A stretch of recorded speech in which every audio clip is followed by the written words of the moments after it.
When you save on auto insurance for driving safe with USAA Safe Pilot, you'll feel like a big deal, even in a traffic jam. Save up to 30% with USAA Safe Pilot. Restrictions apply. Welcome to episode number 24 of Talking Mopars. On today's show, we're talking Project Car of the Week, high-performance parts, listener stories, and I'm going to give you an update on my DART project because my short-term plans have changed. So we're going to talk about my DART, and as usual, have a good time. So without further ado, if you are a Mopar enthusiast, then you are in the right place. Don't go anywhere. You're tuned into the best Mopar enthusiast-driven podcast on planet Earth. And I am your host, Chris Albrecht, better known as the Mopar Hunter, and this is Talking Mopars.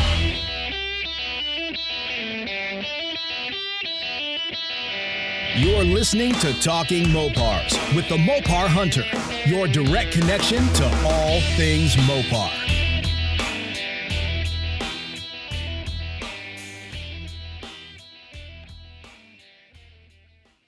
We are back once again, and I gotta tell you, I'm really pumped up. I'm really excited.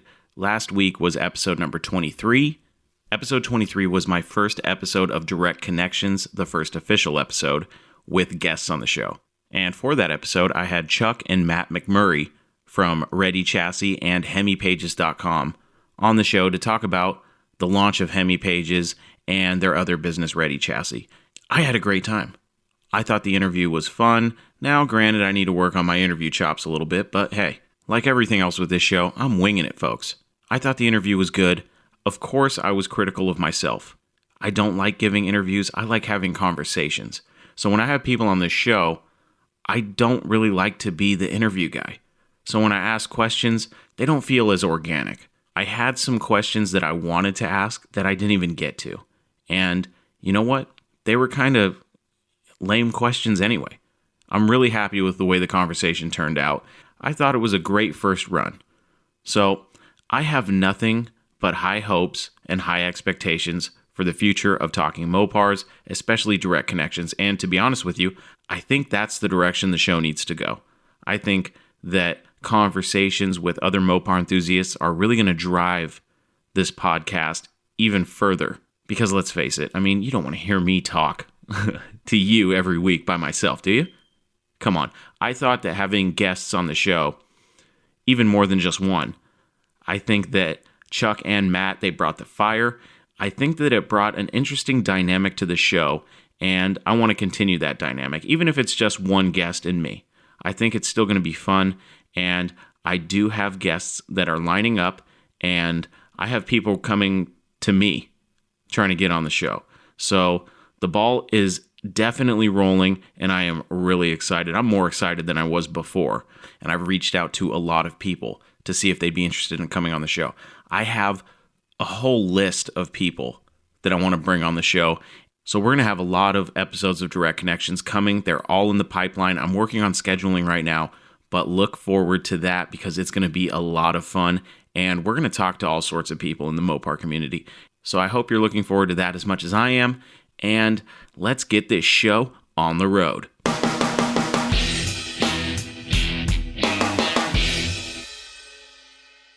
This week's Project Car of the Week was a 1971 Dodge Super Bee posted on the Mopar Hunter Facebook page on Saturday, April 18th at 10 a.m.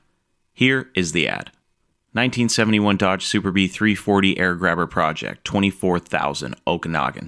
1971 Dodge Super Bee 340 Automatic Ram Charger Hood and elastomeric bumpers. Numbers matching engine but not transmission, buckets, console, tough wheel, tack, dual painted mirrors, power steering, power disc brakes, original fender tag but no build sheet, sold new at Columbia Dodge, Vancouver. Needs full ground up restoration, not running, very rare, and possibly the only 340 car built with N96 and A54. Condition is listed as fair, and title status is listed as clean. Okay, first things first, you're probably thinking $24,000, that's insane for this car. You know, if you're looking at pictures of it, it's a project car. It seems to be pretty complete, but at $24,000, you know, most people are going to go, $24,000, I can get a running and driving driver quality car for that same price. But the question is, can you get a 71 Super Bee 340 air grabber project car for that kind of money?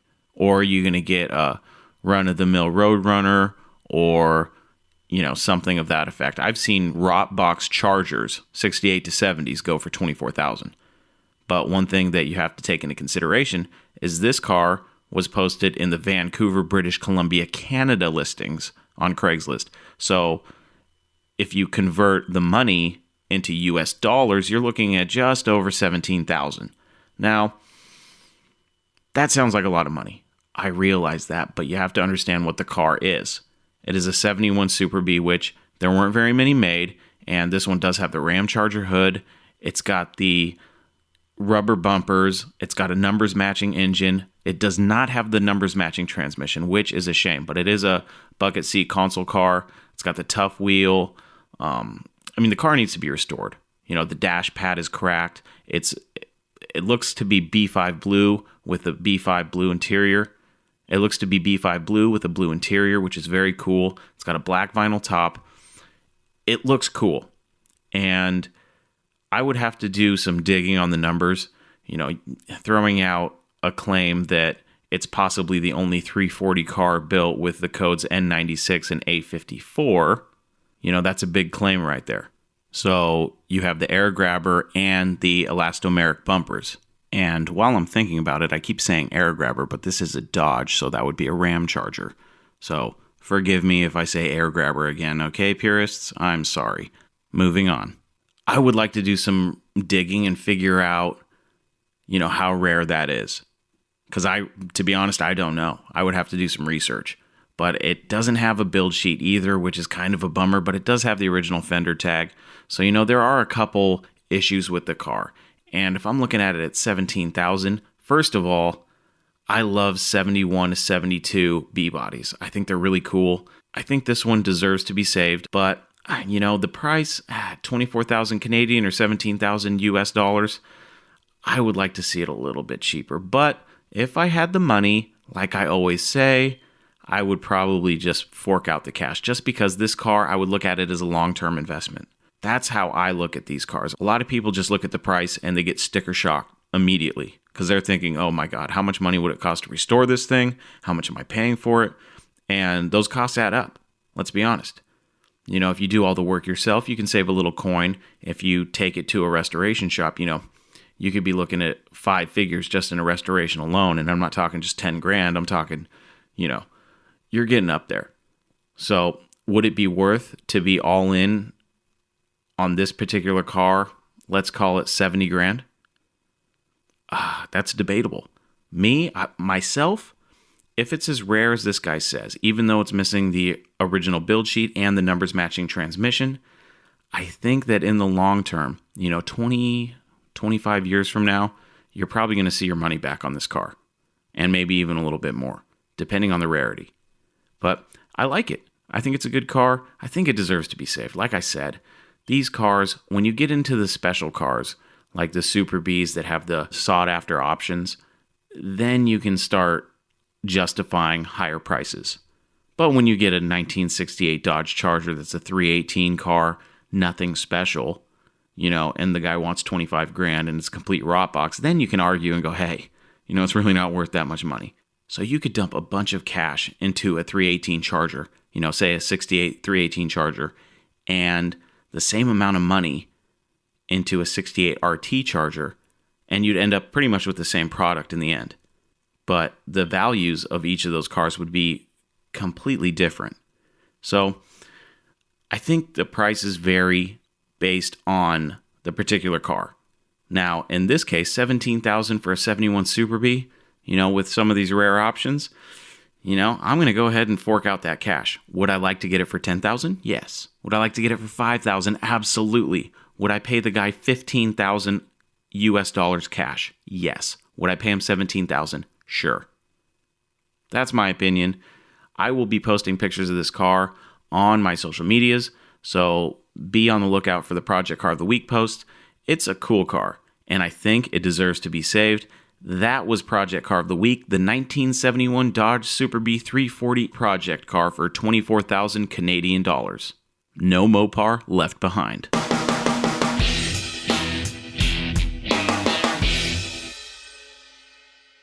This week's high performance part belongs to the 1969 Dodge Charger, featured in the 2001 horror film The Forsaken. The Forsaken is basically a road movie that has to do with vampires and a vampire hunter and a guy who inadvertently gets sucked into the underbelly world of bloodsuckers. Of course, there's a cute girl involved and a lot of bad blood-sucking vampires. And of course, the vampires are tooling around on the back roads of America in a 1969 Dodge Charger. This thing is what we like to call a ratty Mopar. For starters, it's got one of those really cheap aftermarket steering wheels. It's got those really crummy sheepskin seat covers, those really cheap, garbage, trashy ones. It's in red primer on some Magnum 500s. It's a trailer park Lamborghini. That's what this Charger is, all right? Now, I won't get into too much of the synopsis of the film, but, if you like vampire movies, it may not be up there with Blade, but it's a pretty good movie. I didn't mind it. I thought it was fun, and anytime a Mopar's in a movie, it makes it entertaining for me. I don't know about you. If you're interested in, kind of those campy vampire movies, then The Forsaken may be right up your alley, especially when the vampires are driving around in a ratty Dodge Charger. And that was High Performance Parts.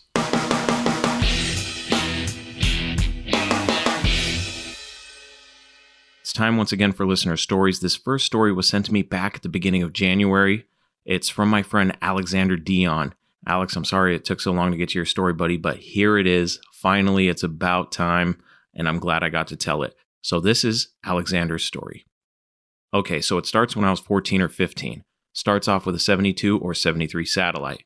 My dad found it when looking at other Mopars by the seller for my first car, possibly. I wasn't big on that body style and the flat black and flame paint on it at the time, but when I agreed to go look at it, they had a sale pending already. I was looking on a few sites myself for some cars. I found this 70 Charger 500 for $4,500, only needed a fuel pump to run, body was okay, not much rust, but one quarter panel looked like it met a telephone pole and then got filled with Bondo. Then the car was rattle can black. Sorry, getting into details. We ended up driving from Florida, where I live, to Maryland, where we picked up the car. I had a 1970 Charger 500. I was probably 15. Okay, I didn't have it. I borrowed the money from my dad and was on a payment plan. I was working for him to pay off the debt, but I also was a stupid 15-year-old. I understood I was learning to be responsible, but I also wanted to take my girlfriend out to dinner and a movie. But I couldn't do that without a real job, and what I was doing working for my dad went towards the car. Anyway, after a good little while, stupid 15-year-old me gave up the car. Told my dad I just wanted out and wanted to go out and have fun. Stupid, stupid, stupid. Sorry, I just really regret doing that. Okay, well, super long story to be short, he took the car back, compensated me for my work or whatever, I don't remember now, and eventually sold the car. After I gave up the car, though, I bought a D100 Project with a slant 6. It was a farm truck, but it was transportation. So I thought. A friend also spotted a D150 for sale, but it needed work. We went to look at it, and I took it home for $500. It didn't run at the time. It was hydrolocked from bad head gaskets. It was a neglected old landscaping truck.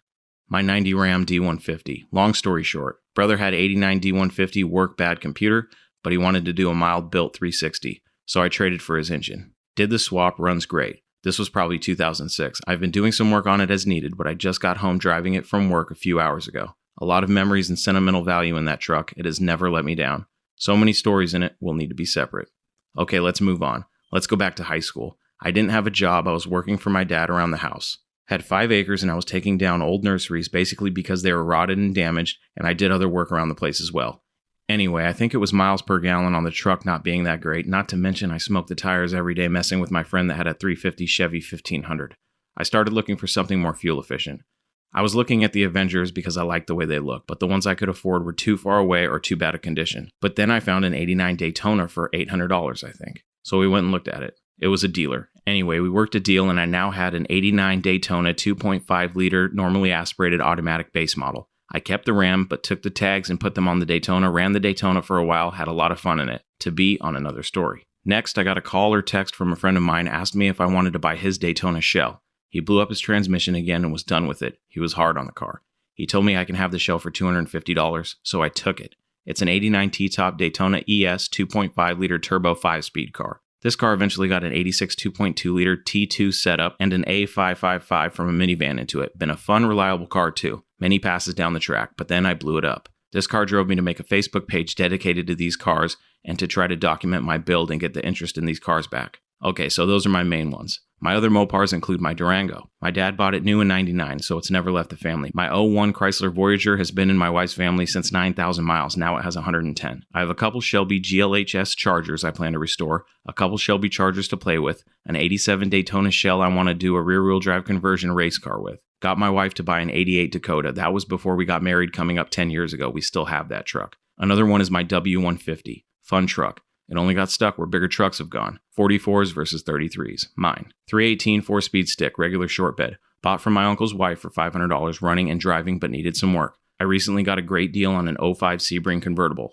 I guess these are the main ones. I've had a few more here and there, but they are mostly parts cars or not really important, but they are all Mopar. Hey Alex, thanks for your story, buddy. It's clear to me that you don't discriminate when it comes to Mopars either.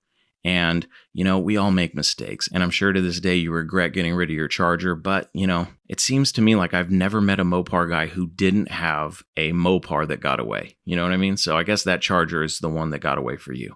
That's okay, though.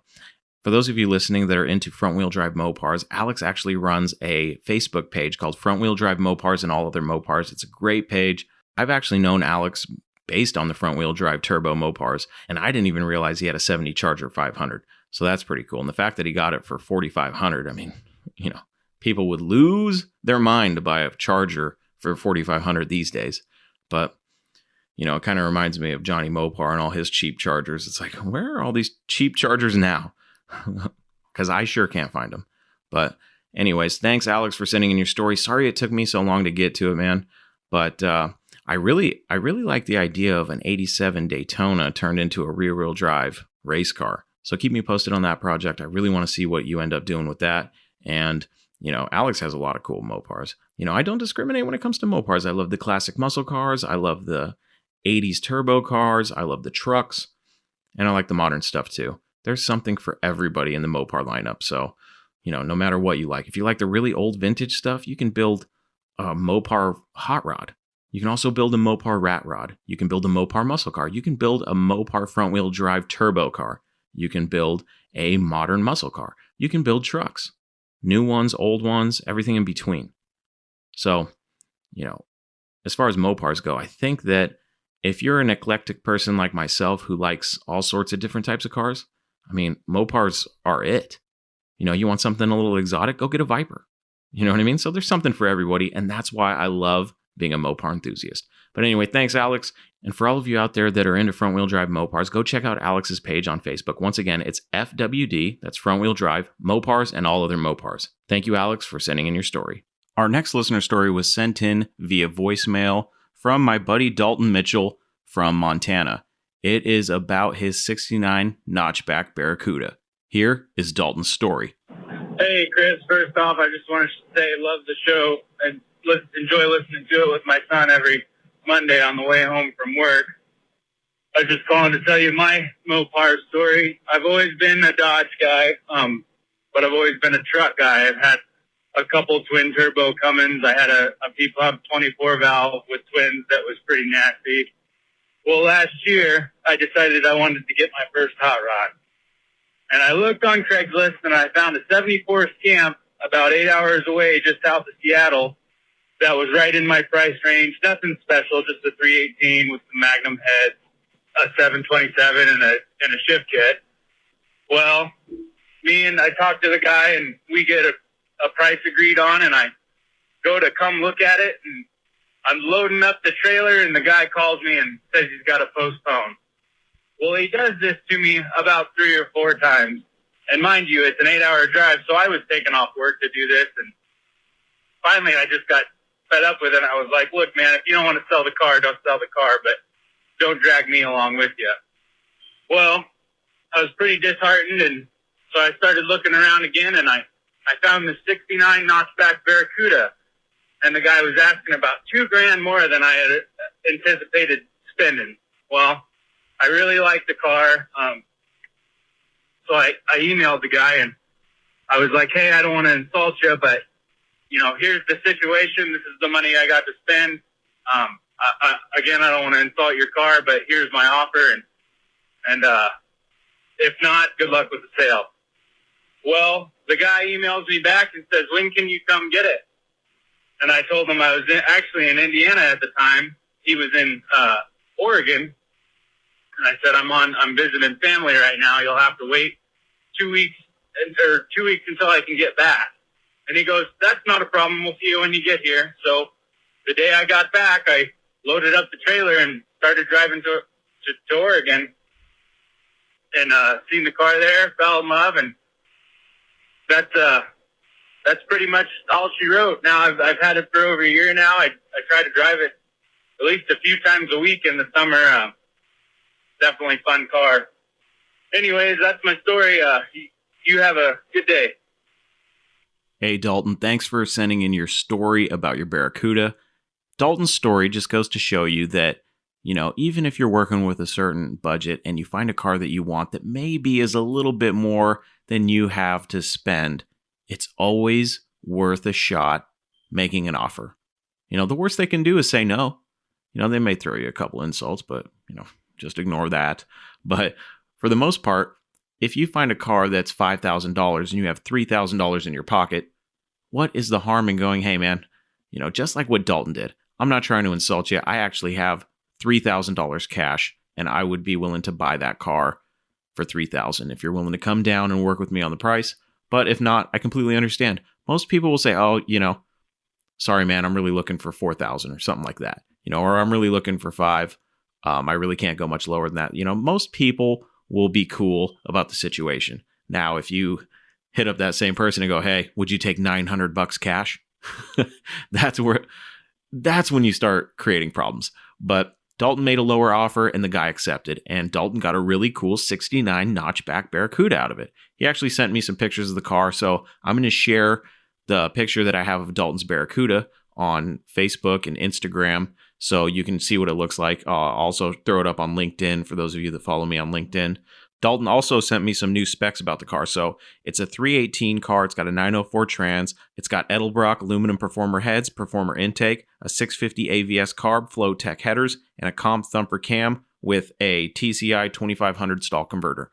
So I really like notchback Barracudas. A lot of people like the fastback ones, but the notchback ones, I used to be a diehard fastback guy, but the more notchbacks I see, the more I realize how much I love them. And I really love Dalton's. It's white and it has one of those awesome super stock Barracuda fiberglass hoods. So it's got the big old Hemi hood scoop. I love those hoods. Probably my favorite hood of all time. It looks badass. I love the car. I think it's great. It's sitting on some rally wheels.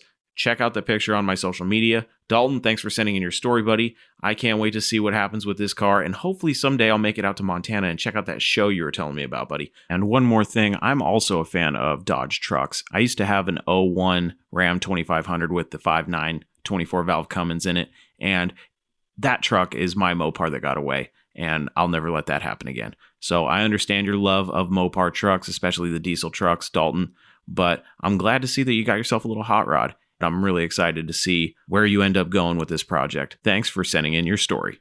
That does it for listener stories this week. If you want to send in your listener story, you can email them to me at chris@talkingmopars.com, or you can leave me a voice message at 209-28-MOPAR. And either way, I will share it on the show. If you send in the voicemail, I'll share your voicemail on the show. And if you send in an email, I will do my best at reading your story on the show. That's that. Keep the stories coming in. That was Listener Stories.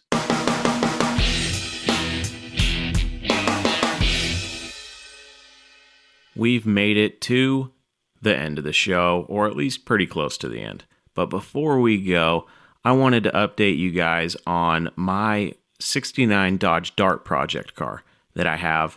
I'm kind of changing directions with it, and it's mostly so I can get the car on the road sooner.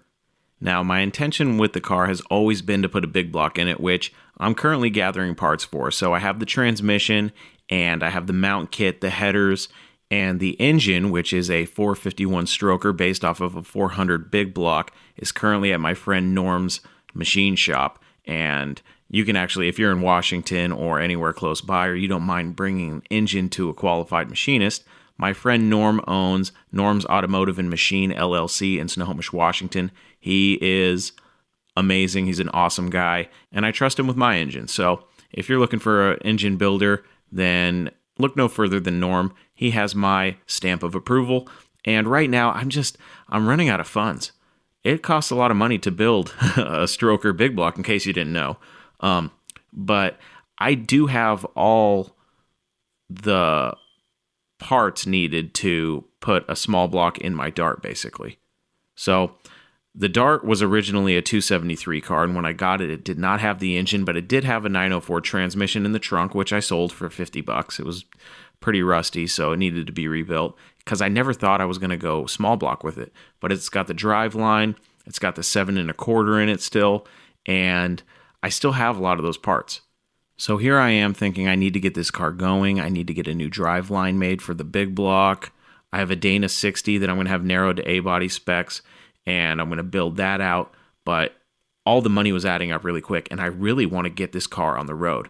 There's been points where I've started to lose motivation on it because it seems like I've been, in a stalemate. I haven't gotten anything done on it, and it's gotten to the point where I started to walk away from the project. In my mind, I was like, I'll get to it someday. And that's when project cars start to die.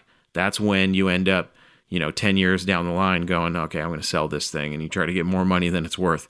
So I don't want to do that. I don't want to give up on this car just yet.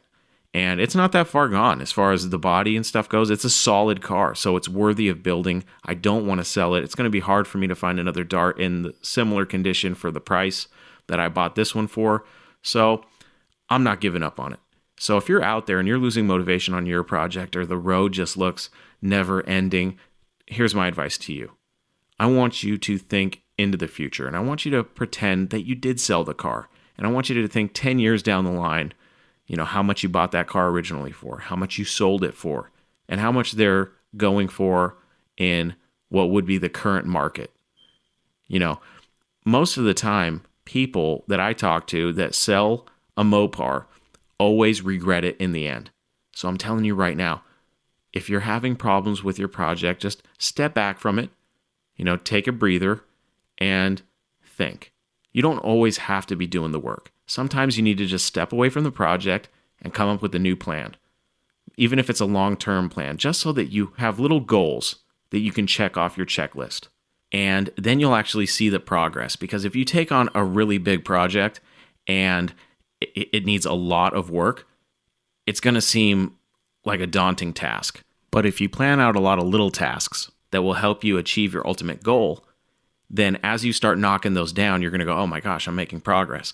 So my words of wisdom before I get back into the story of my Dart: don't give up on your projects just yet. If you're thinking about selling your car, just give it a month or two. Think about it every day, and make some time to just go out there, look at the car, think about what you're going to do, come up with a plan. And if that plan is always going to be, man, I have zero interest in this car, then maybe you should sell it. But give yourself a little bit of time to figure that out first. Maybe don't even look at the car and try not to think about it for 2 weeks. Just don't even look at it. And then after those 2 weeks are up, go out there and look at the car again. Revisit the car. That way, maybe you have a different mindset. I know it's really stressful with this virus and all that BS, so maybe you're just under a lot of stress. Just step away from the project, take a breather, and then reassess the situation once life calms down a little bit, okay? Don't go hastily selling your car, throwing it up on Craigslist or OfferUp right away, all right? Take a breather, especially if it's a car that you've always wanted. If you got a 69 Roadrunner or a 68 Charger or a 71 Barracuda or a 70 Challenger or any of the countless other cool Mopars that there are, and you finally got the car, but you realize maybe you got in a little bit over your head and you just don't see an end in sight to the project, please step away from the project and take some time to regain your motivation. Okay? Don't go selling that car just yet. You'll regret it, I promise you. So that's my advice on that. Back to my Dart.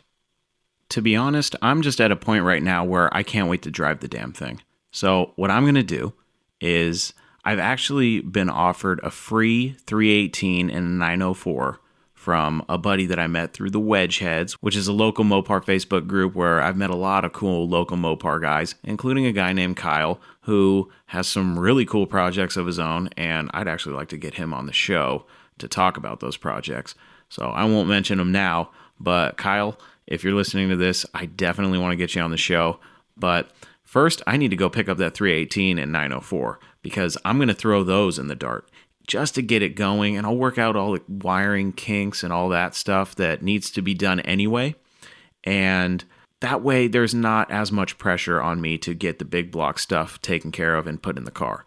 Because I feel a lot of pressure right now. I'm not making as much money from my little side gigs as I usually do to help fund these Mopar projects because of the COVID-19 stuff. So I need to start fast tracking this Dart because I want to get it on the road. I feel like if I get behind the wheel and I'm driving the thing, then I'll be even more motivated to get a big block in it, especially if it's got a little 318 and a 904 in it, which, isn't a bad combination. It'll still be fun to drive, but, I've always wanted a big block Dart, and that's what this car will be eventually. But for now, I'm going to small block it and just have some fun. I'm not going to win any races with this car. I'm not going to win any shows with this car. But you know what I'm going to do? I'm going to have some fun with this car. That's what I want to do. That's the new goal. So I need to go into my garage. I need to take an inventory of everything that I have and everything that I'm going to need to make this a reality so I can hopefully have this car on the road this summer. So that's the new goal. Now you're updated. Now you're up to speed. And while we're on the subject of projects, I still have to finish the wiring on my truck because I really want to get that thing going too. And I'm just sitting here like I got two projects and, I'm always looking for another one. I don't know why. I'm crazy. But that's the plan. Get the Dart going, get my truck going, and then go from there. I know some of us got that stimulus check already, so who knows? My wife's already commandeered the stimulus check. She's got it. She's got it under lock and key, so no luck there unless I want a divorce, but that costs a lot of money too. So you got to weigh your options. You got to I'm just kidding. Wife, if you're listening to this, I love you. So that's where I'm at with my projects, and I'm excited. I'm actually more excited with the Dart right now because I'm like, I see it on the road a lot sooner than it would have been because there was some things that I was going to have to cut corners on, like the heads. I don't have enough money for an aluminum cylinder head package right now, so I was just going to get some factory iron heads and have them machined out a little bit. But now I'm like, okay, I feel like I can breathe a little bit, and I can wait and get some nice heads and do some other upgrades that I was thinking about doing. So, this isn't necessarily a bad thing because in the end, I'm still going to big block swap the Dart. I already have thousands invested into the big block swap, so that's still on the table. That's not going anywhere. But for now, I'm just going to run a little 318 and have some fun. So that is the update on the Dart.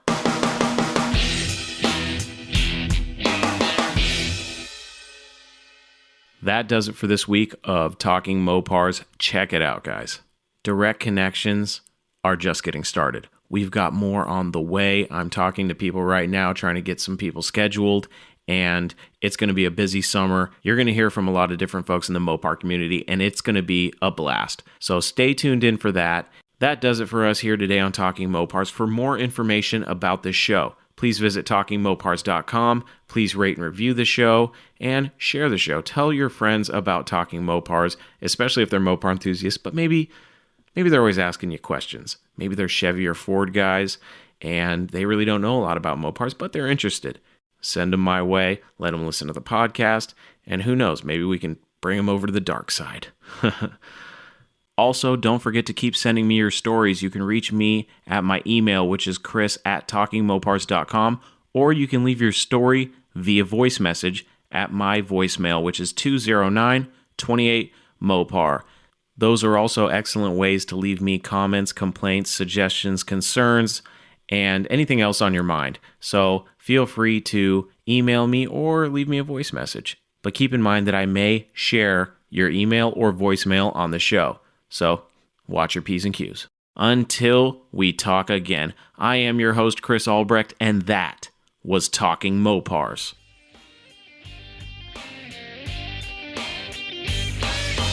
Thank you for listening to Talking Mopars, your direct connection to all things Mopar. Until next time, remember, no Mopar left behind.